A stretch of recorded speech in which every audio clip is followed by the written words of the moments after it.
दोस्तों सऊदी अरब बदल रहा है अपने बड़े बड़े रेगिस्तानों को इन हरे भरे जंगलों में। अगर आप सऊदी अरब के सबसे बड़े डेजर्ट जिसका नाम है गोबी डेजर्ट, दोस्तों अगर आप मैप से इस डेजर्ट की उस जगह को देखेंगे तो आपको दिखेंगे बड़े बड़े ग्रीन कलर के सर्कल्स। दोस्तों गोबी डेजर्ट हर साल सऊदी अरब के 6000 स्क्वायर किलोमीटर जमीन को अपने अंदर निगल लेता है और इसी वजह से चाइना से लेकर मंगोलिया तक फैले हुए इस रेगिस्तान में सिर्फ कुछ चंद हजार लोग ही रहते हैं। और ये अकेला ऐसा डेजर्ट नहीं है जो हर साल हजारों किलोमीटर फैली हुई जमीन को निगल जाता है, बल्कि बात करें दुनिया के सबसे बड़े रेगिस्तान सहारा की तो वो भी लगभग अफ्रीका की 11000 स्क्वायर किलोमीटर में फैली हुई हरी भरी जमीन को बंजर जमीन में बदल देता है। इन रेगिस्तान की इतनी तेजी से फैलने की सबसे बड़ी वजह है क्लाइमेट चेंज और ग्लोबल वार्मिंग, जिसमें सबसे बड़ा हाथ हम इंसानों का ही है। अब चाहे वो दरख्तों को काटने से लेकर हर रोज दर्जनों इंडस्ट्री बनाना ही क्यों ना हो। दोस्तों ये हमारे लिए एक ऐसी तबाही है कि एक रिपोर्ट के मुताबिक साल 2100 तक हमारी जमीन के 50% हिस्से पर तपते हुए रेगिस्तानों का ही कब्जा होगा। लेकिन ये तो रही दुनिया की बात। दोस्तों सऊदी अरब तो पूरी दुनिया से कुछ अलग ही करने पर लगा हुआ है। आज से कुछ अरसा पीछे चले जाएं तो सऊदी अरब के पास कुछ भी मौजूद नहीं था, यहाँ तक कि इसकी हालत इतनी ज्यादा खराब थी कि लोगों को दूसरे मुल्कों में जाना पड़ता था ताकि वो वहाँ पर काम कर कर अपनी फैमिली का पेट भर सकें। मगर फिर जब पहली बार 1958 में जब यहाँ से बैरल ऑयल मिला तो सऊदी अरब की किस्मत तो रातों रात ही चमक गई और इतनी चमकी अब सऊदी अरब के शहजादों के पास इतनी ज्यादा दौलत है कि गिनने के लिए उनके पास टाइम ही नहीं। और अब तो उनकी दौलत में इस हद तक इजाफा हो चुका है कि हर रोज नए नए प्रोजेक्ट में सऊदी अरब के शेख पैसा बहाने में लग जाते हैं। ऑयल के मिलने के कई सालों तक सऊदी अरब को किसी भी चीज की कमी महसूस नहीं हो रही थी और पावर भी इतनी कि अगर आज सऊदी अरब के पास सारा ऑयल खत्म हो भी जाए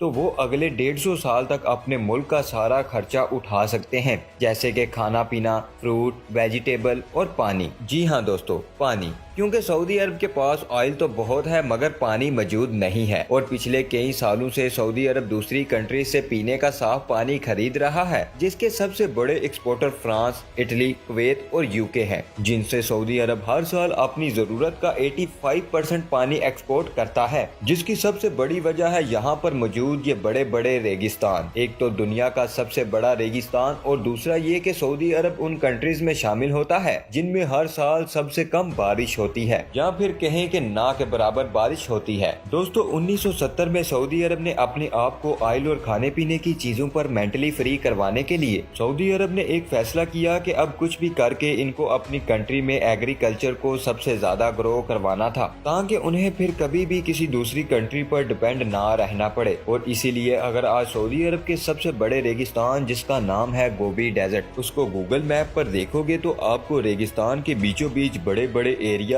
में इस तरह के ग्रीन कलर के सर्कल्स नजर आएंगे, जिनका टोटल एरिया आयरलैंड की जमीन से भी ज्यादा बड़ा है। दोस्तों इन सर्कल्स में से सिर्फ एक सर्कल का साइज ही 150 एकड़ से भी ज्यादा बड़ा है, जिससे एक बात तो साफ है कि सऊदी अरब अब अपने रिसोर्सेज को लेकर बहुत ही ज्यादा सीरियस हो चुका है। और इन बड़े बड़े खेतों को पानी देने के लिए सऊदी अरब इस तरह के मैकेनिज्म का इस्तेमाल करता है। इसके पीछे बहुत ही बड़ा मोटा पाइप लगाया जाता है और उसके नीचे व्हील भी लगे होते हैं, जिससे वो पूरे खेत में घूम घूम कर उसे सिर्फ इतना ही पानी देता है जितना के खेत को जरूरत हो, जिसकी वजह से 18% तक पानी सऊदी अरब सेव भी करता है। दोस्तों सऊदी अरेबिया के गोबी डेजर्ट में इस तरह के हजारों सर्कल्स मौजूद हैं जो हर साल बहुत ही ज्यादा तेजी से बढ़ते ही जा रहे हैं। लेकिन फिर भी सवाल तो ये है कि सऊदी अरब के पास इतने खेतों को देने के लिए आखिर पानी आता कहाँ से है, क्योंकि ना तो यहाँ पर कोई रिवर मौजूद है और ना ही यहाँ पर बारिश होती है।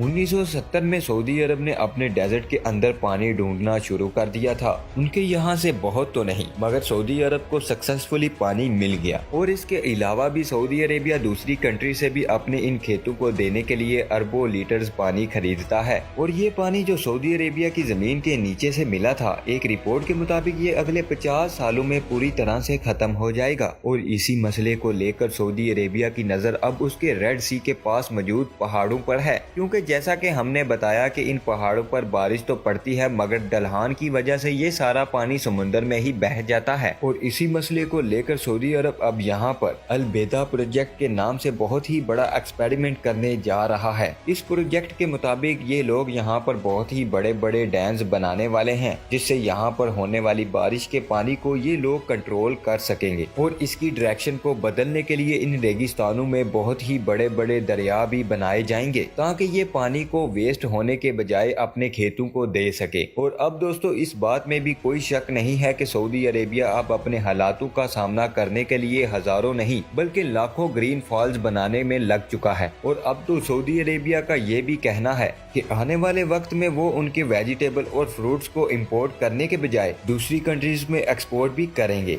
दोस्तों आपका क्या ख्याल है इस बारे में? अपनी राय हमारे साथ कमेंट सेक्शन में जरूर शेयर कीजिएगा।